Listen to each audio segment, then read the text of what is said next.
Hey guys, Mike here from Lunch Money Comics. It's lunchtime and I have just enough time to sneak out and do a Lunch Money Comics lunch break. Today I'm heading over to the Zombie Hideout in Springfield, Massachusetts. They have tons of back issues. Let's see if we can find some good comic books in about 15 or 20 minutes.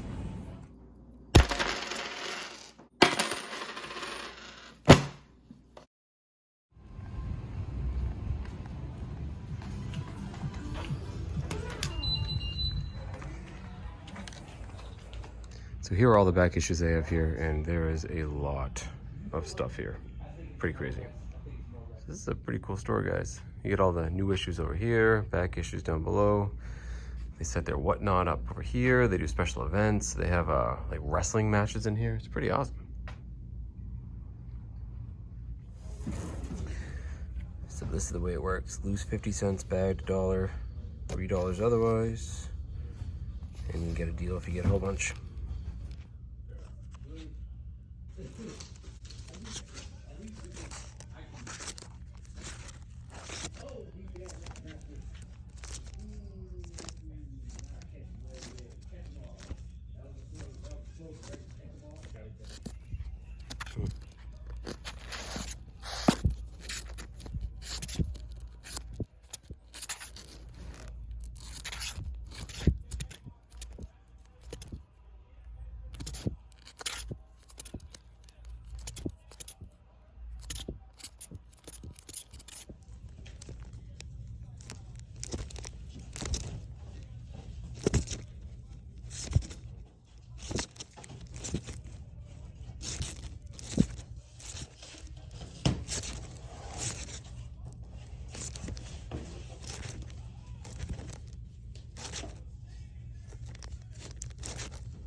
Lots of X-Men.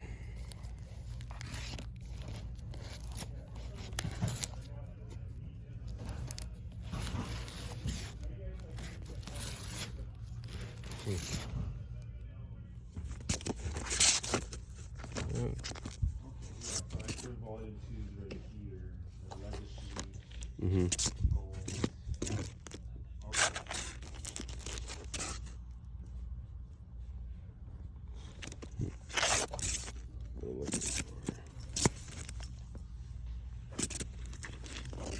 Great cover.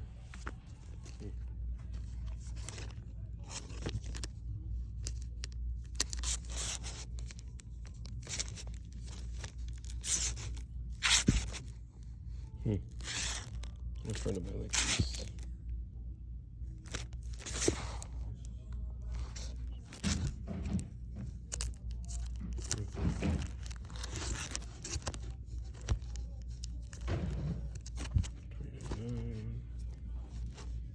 Pretty cool.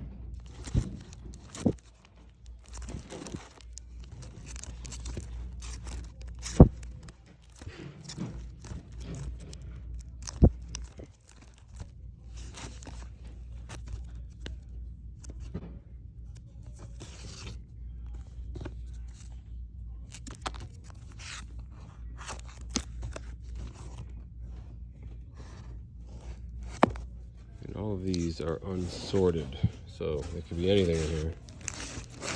Wow. Don't have time.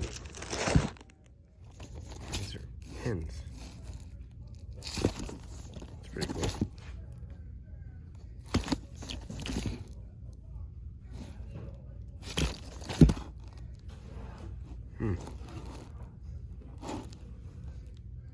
That's neat.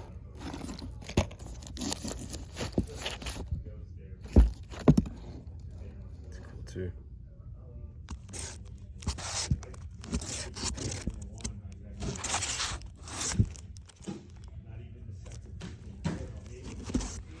I always like these.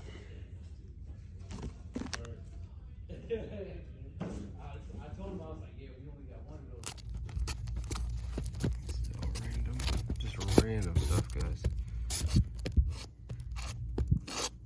Some cool modern books here. Cool art.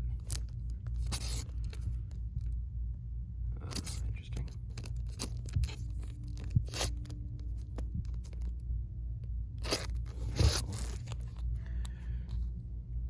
That looks Looks like a peach momoko. I'll have to check that. Yeah, I think so. It's cool.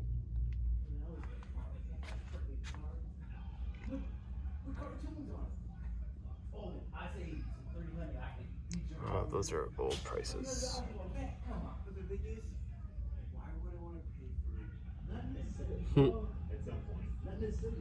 That's funny. Interesting.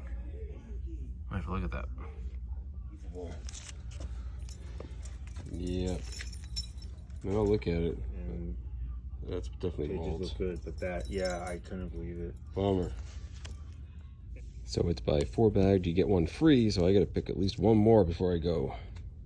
Okay, because I have to go and I have 1 more free comic book, I'm just gonna randomly reach into the Batman boxes, and whatever I get, that's what I'm gonna bring home. All right, this should be fun. Eeny, meeny, miny, mo. Let's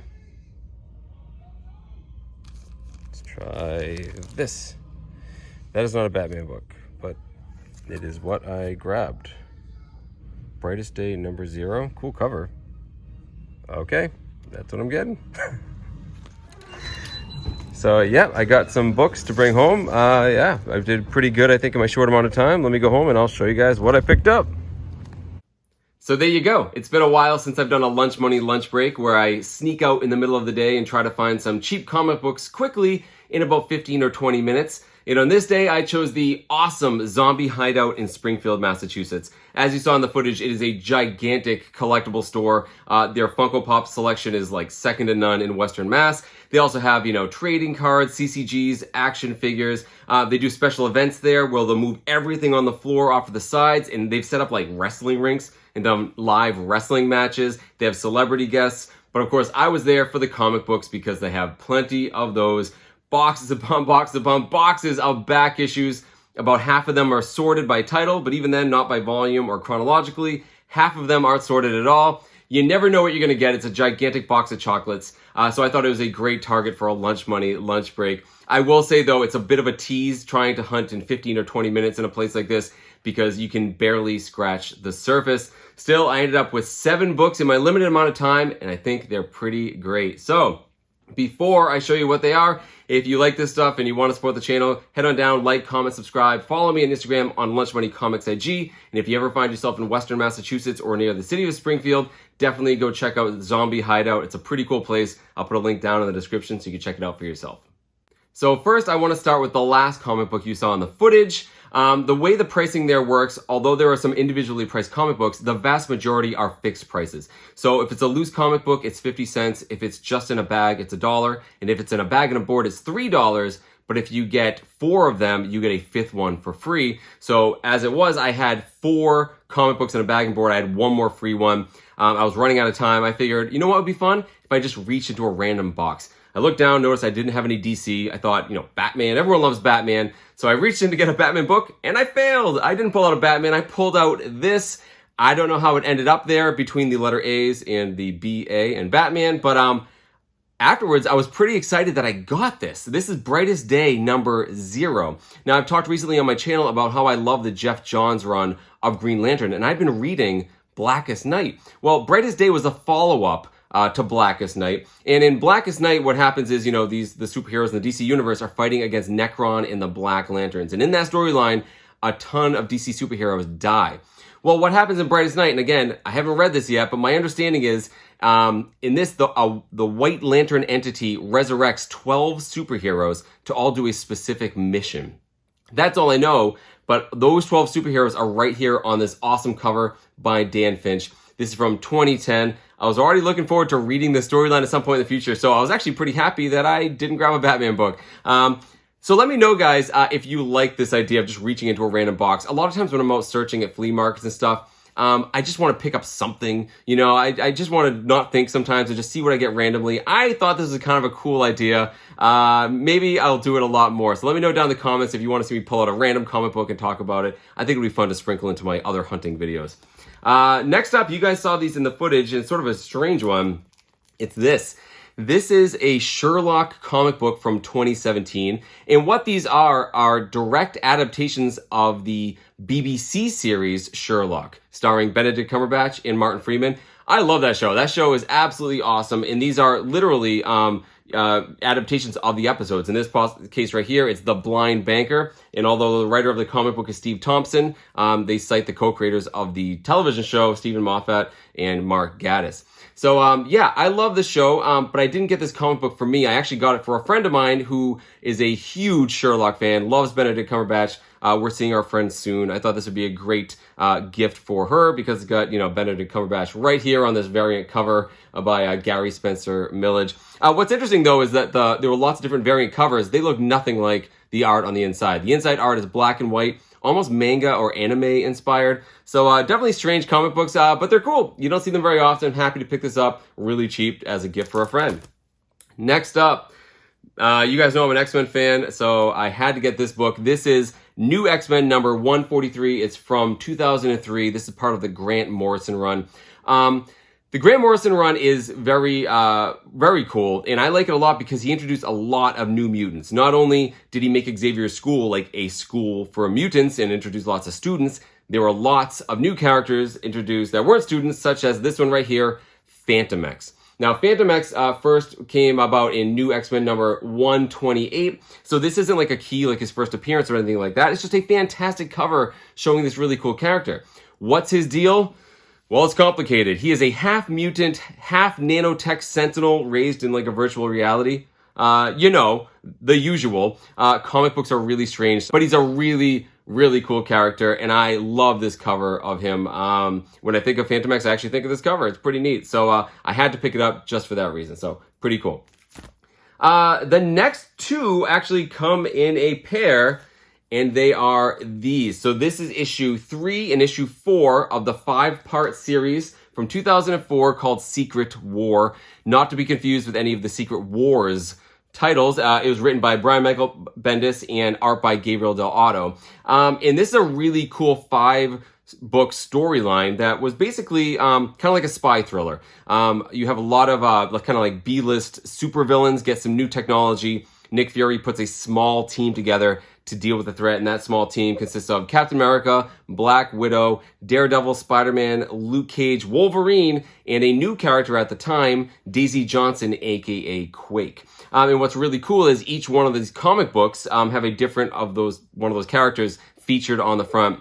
I have several of these comic books already. It's a very cool set to fill out because they look fantastic side by side with the Del Otto art right on the cover. So let me know down in the comments if any of you guys have read this storyline. It's a pretty cool one, especially if you kind of like those spy thrillers or you like your smaller Marvel teams for the crossovers instead of having like every single character in the universe. So 2 really cool looking books.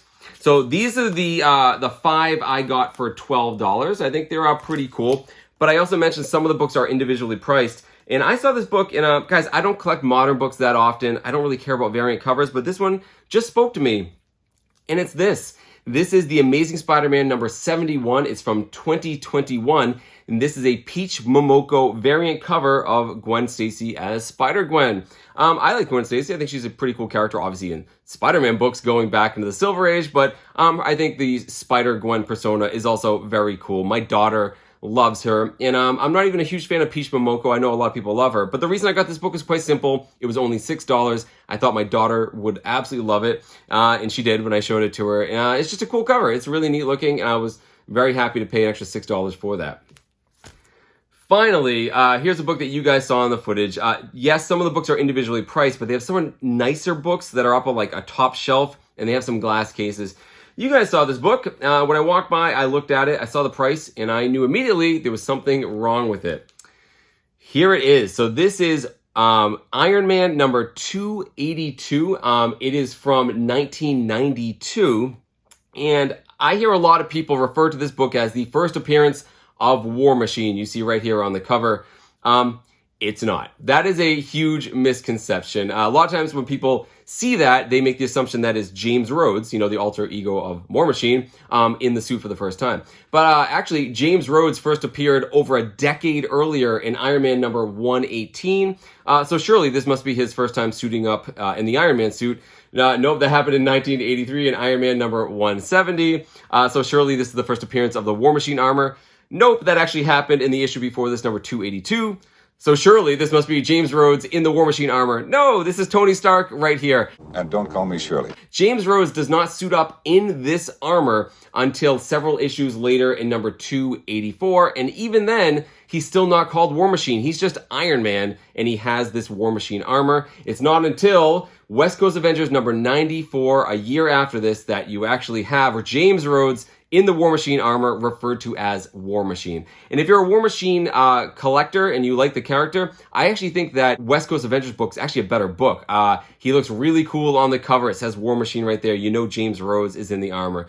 But this book does have a couple things going for it. One, it's the first time you see the War Machine armor on the cover. First time you see the words written right on the cover. And it's a really cool looking comic book, right? Very 90s aesthetic, if you ask me, especially with like the pink graffiti, but I think it's really cool. And this book can go for a little bit of money. So normally I'm used to seeing it for like $50, $60, maybe even more. And I saw a price tag of 38 bucks. I knew there was something wrong with it. And you saw right in the back, it said, water damage right there. So you guys saw I took it out and looked at it, and not only was it water damage, but there was black mold on it as well. And just like in a house, black mold on a comic book is terrible. So when I asked the guy, to go into the case to get it for me, we talked about it, and he acknowledged it was in pretty bad shape on the back, but it actually presents fantastic from the front. Now, I was still willing to get this book despite the mold because my good friend Jeff at Comic Spa, who's the best cleaner and presser of comic books I know, recently built from scratch an ozone chamber designed to kill mold and mildew on comic books.